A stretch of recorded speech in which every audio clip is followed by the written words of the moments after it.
వీళ్ళు నిన్ననేమో పేజర్లు వెళ్ళిపోయినాయి.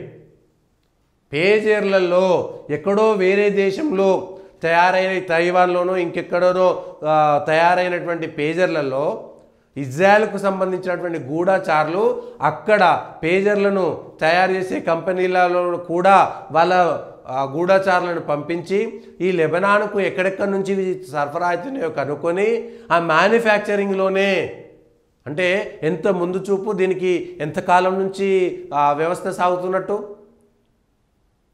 హెజ్బుల్లా తీవ్రవాదులు పేజర్లు వాకీటాకీలు కొనుక్కుంటున్నారని తెలిసి ఏ కంపెనీలు వాళ్ళకు సరఫరా చేస్తున్నాయో తెలుసుకొని, ఆ కంపెనీ ఎక్కడ మ్యానుఫ్యాక్చరింగ్ ఎక్కడ తయారు చేస్తుందో తెలుసుకొని ఆ కంపెనీలు ఉన్నటువంటి దేశంలోకి వెళ్ళి గూఢచార వ్యవస్థ ఎంత పనిచేస్తుందని చెప్పడానికి ఇజ్రాయెల్లో కూర్చొని ఏ దేశంలో పనిచేస్తున్నారో ఆ దేశంలో వీళ్ళకు సంబంధించినటువంటి టెక్నాలజీ అందులో మాల్వేర్ చేసి ఇవాళ హిజ్బుల్లా తీవ్రవాదులు, అంటే ఒక బాంబు పేలలేదు, కాల్పులు జరగలేదు, కానీ వాళ్ళు వాడేటువంటి పేజర్లలో నిన్న వాకీటాకీలలో బాంబులు పేల్చగలిగి వాటిని నిర్వీర్యం చేయగలిగి కొన్ని వేల మందిని ఒక్కసారిగా, అంటే 3000 మంది ఏమో పేజర్లు వాడినటువంటి వాళ్ళు, నిన్న వాకీటాకీలు వాడినటువంటి వాళ్ళు కూడా వేల వాకీటాకీలు ఉన్నాయి.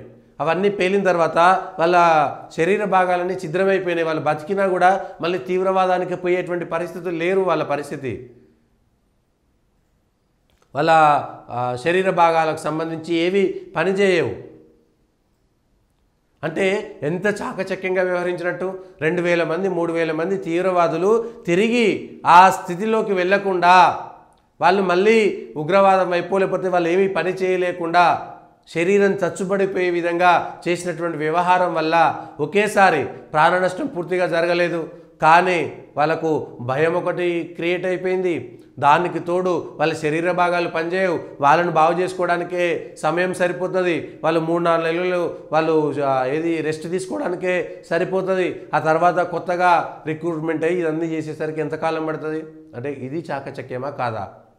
మనం భారతదేశం పోయి మన భారతదేశంలో వాళ్ళు ఉగ్రవాదులందరినీ మతం పేరు మీద చెప్తున్నారు, ఒక మతాన్ని కించపరుస్తున్నారు, ఇట్లాంటి పిచ్చి మాటలే మాట్లాడుతున్నారు తప్పితే ఉగ్రవాదులను సర్జికల్ స్ట్రైక్ లాగా అంత కష్టం కూడా పడకుండా టెక్నాలజీ పరంగా ఎంత స్పష్టంగా ఇజ్రాయెల్ తన టార్గెట్ను స్పెసిఫిక్గా చేయగలుగుతున్నది. అది లెబనాన్లోనా సిరియాలోనా ఎక్కడ చేసినా కూడా పేజర్ బాంబుల ఘటనతో పశ్చిమాసియా మళ్ళీ బగ్గుమంటోంది. ప్రతీకారం తెచ్చుకుంటామని హిజ్బుల్లా ఇప్పటికే ప్రకటించగా ఇరాన్ కూడా అలాంటి శబ్దమే చేసింది. ఇరాను, ఈ టర్కీలు, ఈ దేశాలన్నీ కూడా పాలస్తీనా హమాస్ మీద జరిగినటువంటి ఈ 2 దేశాల మధ్యలో జరుగుతున్నటువంటి దాంట్లో ఏ దేశము ఏమీ చేయలేనటువంటి పరిస్థితిలోకి వెళ్ళిపోయింది. ప్రపంచ దేశాలన్నీ కూడా యుద్ధాలు చేసేటువంటి పరిస్థితి లేవు ఇప్పుడు.